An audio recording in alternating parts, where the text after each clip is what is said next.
Alright guys, so you want to change your engine air filter for your Ford Focus 2008. Well, you'll notice here that there are three little clips. Right here, and over here.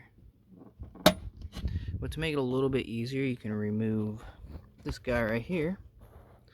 That little red switch right there will come out.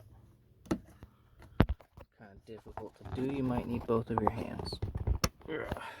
Alright, it just slides right out.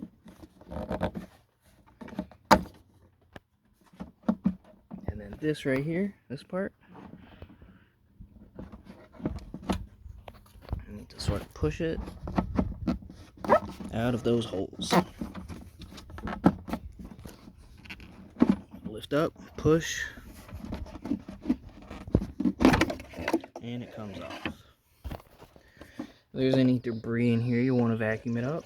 I've already taken the filter out. Just pop that in there. And there you go. Voila. Your engine air filter has been changed. Alright guys, like and subscribe.